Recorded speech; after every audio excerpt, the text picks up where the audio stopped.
Bonjour madame, Bonjour monsieur, présentez-vous s'il vous plaît.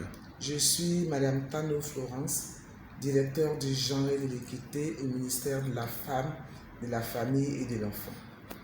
Nous venons de suivre l'atelier de validation des résultats de l'audit sur le genre pour 8 ministères techniques. Alors, est-ce que vous pourriez faire une présentation de l'état des lieux? Merci beaucoup. Effectivement, ce matin, nous sommes ici pour réaliser l'atelier de l'audit genre qui s'est déroulé dans 8 ministères. Et aujourd'hui, nous allons valider ce travail que les consultants ont réalisé pendant près de 8 mois en 2020.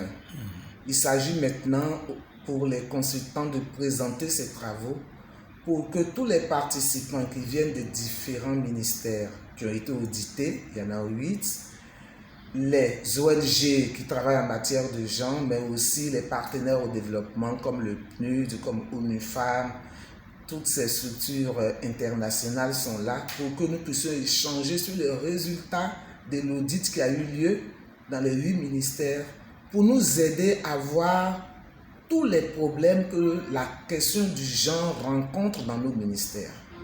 Notamment, l'étude a relevé le fait que toutes les personnes qui sont nommées à la tête des cellules du genre sont des femmes.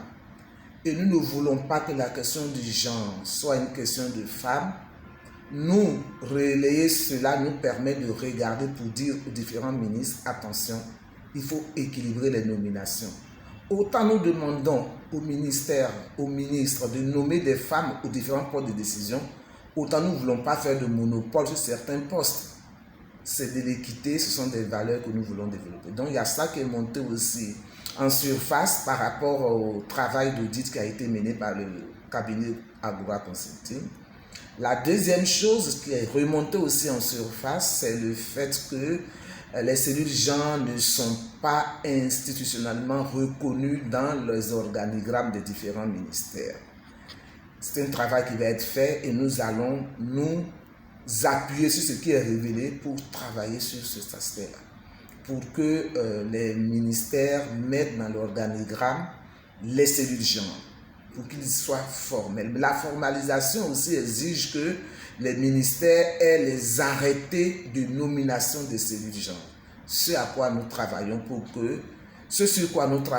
pour que les ministères justement puissent s'appuyer sur les arrêtés de nomination afin que si les cellules genre sont nommées, ça puisse être de façon formelle. Parce que quand ce n'est pas formalisé avec ces papiers administratifs, tout ministre qui arrive a la latitude de supprimer cette cellule ou de changer la responsable.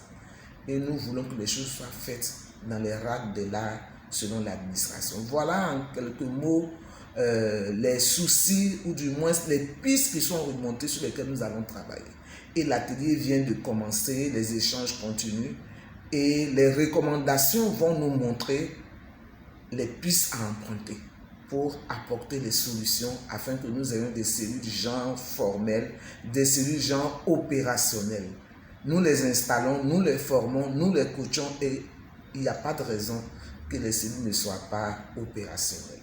Certains participants ont soulevé la question de diriger les cellules genre en direction. Nous avons pris note et tout appartient à la hiérarchie. Nous avons pour mission de les former. Mais je dis que ce n'est pas exclu. Une personne qui dirige la cellule genre, si nous les formons, si nous les rendons opérationnels, s'ils connaissent les attributions de leur ministère et qu'ils savent impacter les attributions des concepts genre, le ministre de cette structure est content, il voit que le genre lui apporte des réponses probantes. Si un plaidoyer est conduit dans ce sens, je pense que ça peut aboutir positivement, mais tout appartient à la hiérarchie de décider. C'est une question qui est remontée et nous voulons en parler ici. Mais nous disons que l'autorité a le dernier mot. Voilà ce que je peux dire après ce que nous avons entendu tout à l'heure. Je vous remercie.